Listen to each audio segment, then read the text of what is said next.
Because we are living a story, one that we are writing for ourselves, personal, emotional, and social, I want to show you another framework. It is derived from Joseph Campbell's work. His original book was written in 1949 called The Hero with a Thousand Faces. And this monomyth framework has now been used to write most of the most epic books and movies that you can recall. Star Wars, Harry Potter, Lord of the Rings, the list goes on that follow this framework.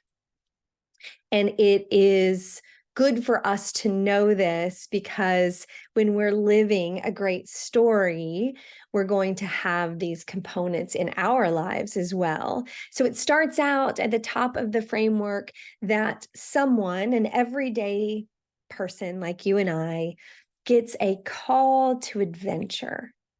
And I share this with you after I gave you the dream workbook because there are some things in your dreams that are call to adventure. And in this framework, they talk about the supernatural aspect of things, which, if you've been around here for a while, you know I quote things from the Bible. I believe that there are things bigger than us at work. And so this call to go into that inner thrive guide to what we dream about, I believe, has been planted inside of us. And it's almost this, not almost, it is this supernatural call to adventure. And what I hope that I've been able to do over the past few months is get you to trust that a little more than maybe you used to, and be willing to go on that adventure. So in this hero's journey, this everyday person like you and I gets this call to adventure, what I believe is a dream that gets planted into our hearts. And we start to go on this adventure. And as we go on this adventure, we're met with a guide. Remember the nurturer coach? We're met with someone who is there to help us along the way in this journey. But inevitably, when we answer that call and we go out on this adventure, because we're living in the ebb and the flow of rhythm, we hit this really dark place of challenge and trouble, the sea of uncertainty. And we meet this, what it's called in this model is the dark night of the soul, that has us questioning everything about why we went on this adventure. I should have just stayed the way things were, because your brain's always trying to keep you same equals safe. And you just have this breakdown. But it's in that breakdown, that dark night of the soul, where you're questioning everything. And trust me, building this business, writing this book, going on this journey, I've had a couple of these. In that space is where you learn more about yourself.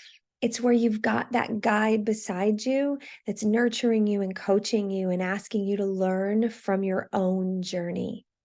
Not externally validated, not copying what somebody on Instagram is doing, but something that comes from within your soul, your inner thrive guide that starts to teach you.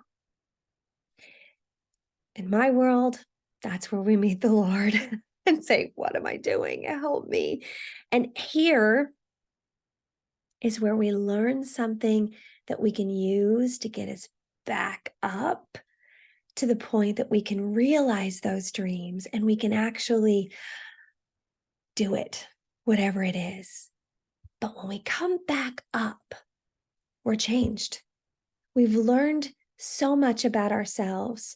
We've learned to accept the help of the guide. We've learned to trust ourselves in the journey. And now we don't arrive at the same place we were before. We arrive, we've grown. We're at a new place. And our lives, living them well as the creator of our story, will have a series of these journeys that we will go on. And that is a part of a thriving, beautiful life. And so I wanted you to have this framework. So when we all hit that dark night of the soul, we learn to lean on others. the guide that's come alongside of us, and we learn to trust ourselves and what we're learning in the process. Thanks. It's one of my favorites. And as you watch some of the epic movies of our time, you'll start to recognize this is a pattern. All right.